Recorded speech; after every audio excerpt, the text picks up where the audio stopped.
அனைவருக்கும் வணக்கம். உங்களில் ஒருவருக்கே பானு.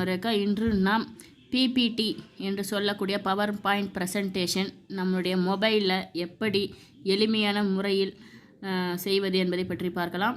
இதற்கு முதலில் நாம் ப்ளே ஸ்டோருக்கு சென்று WPS என்ற ஒரு ஆப்பை டவுன்லோட் பண்ணிக்கணும். இந்த WPS ஆப் நிறைய பேர்கிட்ட இருக்கும். PDF ஃபைலுக்காக யூஸ் பண்ணிகிட்ருப்பாங்க.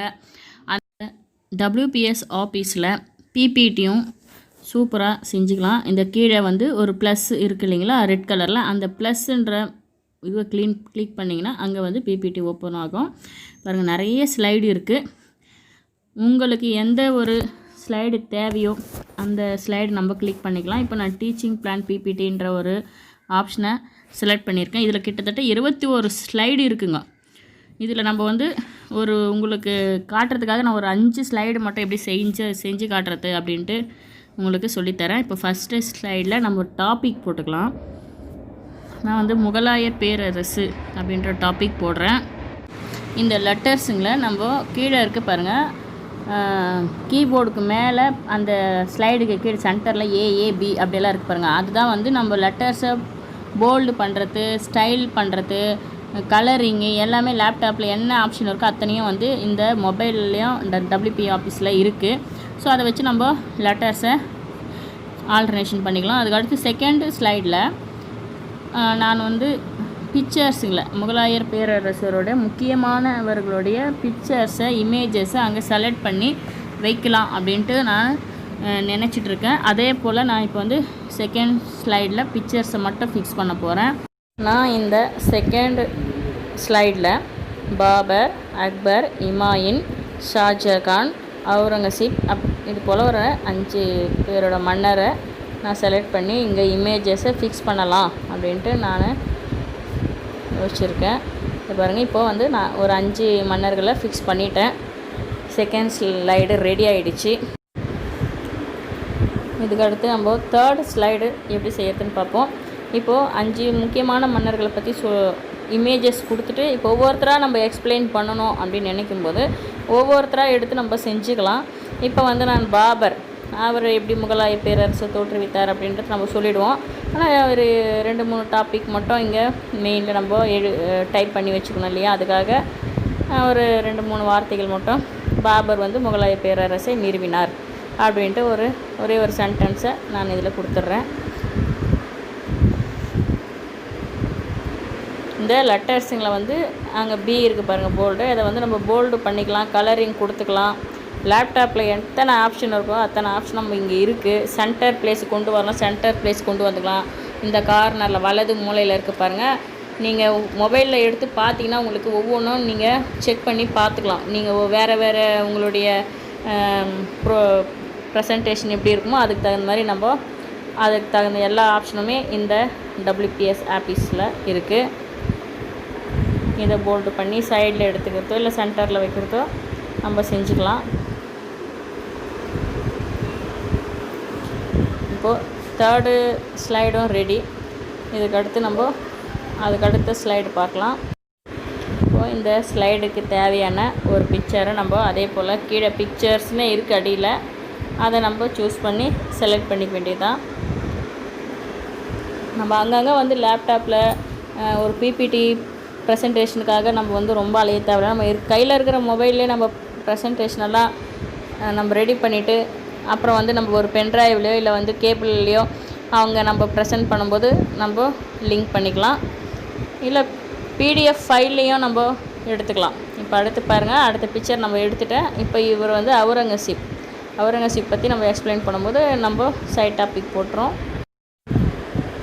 இப்போது இவர் அவுரங்கசீப்பை பற்றி நம்ம சொல்லும்போது அது அவருடைய காலத்தில் முகலாய பேரரசை ஒரு வலிமையான பேரரசாக மாட்டியிருந்தார். அதை பற்றி ஒரு 2 லைன் நம்ம இங்கே டைப் பண்ணிக்கலாம். உங்களுக்கு PPTயில் என்ன ஆப்ஷன் தேவையோ எல்லாமே இருக்குது. சரி, உங்களுக்கு சொல்கிறதுக்காக நான் இந்த டாபிக் எடுத்திருக்கேன், வேறு ஒன்றும் இல்லை.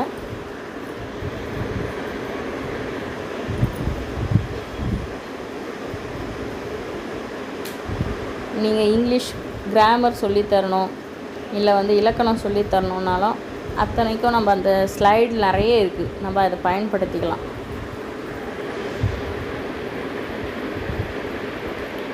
இப்போ நம்ம இவரது முடிச்சிட்டோம். ரொம்ப ஈஸியான வழி தாங்க. அதுக்கடுத்த ஸ்லைடுக்கு போயிடுவோம். அதுக்கடுத்த ஸ்லைடுக்கும் வந்து நம்ம அக்பர் ஸ்லைடு நம்ம செய்யலாம். அக்பரை பற்றி நம்ம சொல்ல போகிறதுனால அக்பர் ஸ்லைடு செய்யலாம்.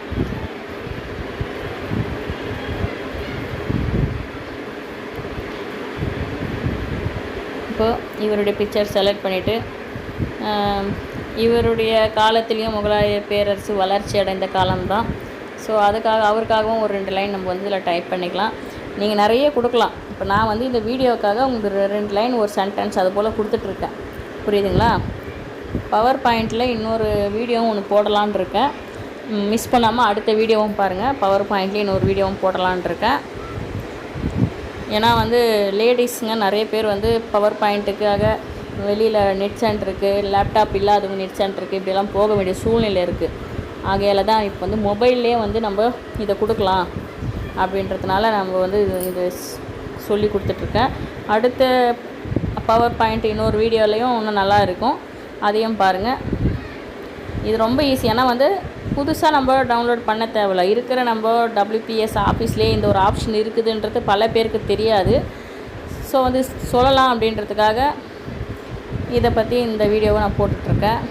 இப்போது அக்பர் காலத்தில் முகலாய பேரரசு வளர்ச்சி அடைந்திருக்கிறது அப்படின்றத நம்ம டைப் பண்ணிகிட்ருக்கேன். இப்போது தேங்க்யூ அப்படின்ற ஒரு ஸ்லைடு வந்து எப்போவுமே எல்லா ஸ்லைட்லையுமே கடைசியில் டெம்ப்ளேட்டாக இருக்கும். இப்போ நான் வந்து 20 ஸ்லைடுக்கு மேலே இருக்கிறதுனால நம்ம வந்து இப்போ ஒரு 5 ஸ்லைடு நமக்கு போதும். இப்போ நான் கீழே பாருங்கள், நான் ஆல்டர்னேஷன் பண்ணுறேன். லாஸ்ட்டில் இருக்கிற ஸ்லைடை கொண்டு வந்து இப்போது அந்த 6வது ஸ்லைடாக இப்போ நான் வைக்கிறேன் பாருங்கள், தேங்க்யூ அப்படின்ட்டு. இப்போ அக்பருக்கு அடுத்து இந்த ஸ்லைடு ஃபினிஷிங்க்கு நாங்கள் தேங்க்யூ வந்து ஆட்டோமேட்டிக்காக நாங்கள் கொண்டு வந்து ஃபிக்ஸ் பண்ணிக்கலாம். அதே போல் 22 ஸ்லைட்லேயும் நீங்கள் வந்து எதை வேணால் நீங்கள் ஆல்டர்னேஷன் பண்ணி முன்ன பின்ன நீங்கள் இழுத்து வச்சுக்கலாம். புரியுதுங்களா? லேப்டாப்பில் எப்படி இருக்குதோ அதே போல் இழுத்து வச்சுக்கலாம். பாருங்கள், இப்போ லைனாக வரிசையாக இந்த ஸ்லைடு மூவ்மெண்ட் பாருங்கள். இப்போ பாருங்கள், மேலே நம்ம PDF எப்படி சேவ் பண்ணுறோமோ அது போல் சேவ் பண்ணிக்கலாம். அதற்கடுத்து கீழே ஷேர் இருக்குது பாருங்கள், ப்ளே பண்ணி பார்க்குறது தான். இப்போ ப்ளே பண்ணி பார்த்தோம் இல்லைங்களா, கீழே செகண்ட் ஒன்று. இப்போ வந்து ஷேரில் வந்து அந்த PDF-ஆக ஷேர் பண்ணுறதும் இருக்குது. சென்டு ஃபைல் அங்கே நீங்கள் மெயில் ஐடிக்கு சென்ட் பண்ணிக்கிறதுனாலும் பண்ணிக்கலாம். வாட்ஸ்அப்பு, ஃபேஸ்புக்கு எங்கே உங்களுக்கு இது தேவையோ சென்ட் பண்ணிக்கலாம். பாருங்கள், இத்தனை ஆப்ஷன் இருக்குது. நீங்கள் எங்கே வேணால் இந்த PDF-ஆக சென்ட் பண்ணி நீங்கள் அனுப்பிக்கலாம். ரொம்ப எளிமையான முறையில் நம்ம PPT நம்ம உட்காந்த இடத்துல நம்ம செஞ்சுக்கலாம், எங்கேயும் வெளியில் போய் பண்ணிக்காமல். அதுவும் இந்த பவர் பாயிண்ட் ப்ரெசன்டேஷன் மாணவர்களுக்கு ரொம்ப முக்கியமாக தேவைப்படும். சரிங்களா? மாணவர்கள் செமினார் கிளாஸ் எடுக்கவோ இல்லை வந்து ஆசிரியர்களுக்கும் இது தேவைப்படும். காலேஜ் ஸ்டூடெண்ட்ஸுக்கு ரொம்ப முக்கியமானது. பாருங்கள், நம்ம ரொட்டேஷன் எந்த ஆங்கிளில் வேணாலும் அந்த ஆங்கிள் நமக்கு அவங்க கொடுத்துருக்காங்க, நம்ம பயன்படுத்திக்கலாம். பாருங்கள், இப்போது நம்ம ப்ளே பண்ணி பார்க்குறேன், இது போல் வந்து மாறுது. நம்ம வந்து இது பாருங்கள், பவர் பாயிண்ட்டு கரெக்டாக நம்மள மூவ் ஆகுதான்னு நான் செக் பண்ணிக்கிறேன். சரிங்களா? இவ்வளோ தாங்க. ரொம்ப எளிமையான நம்ம பவர் பாயிண்ட் செஞ்சுக்கலாம். இந்த சேனல் பிடிச்சிருந்தால் மறக்காமல் சப்ஸ்கிரைப் பண்ணுங்கள், லைக் பண்ணுங்கள், ஷேர் பண்ணுங்கள்.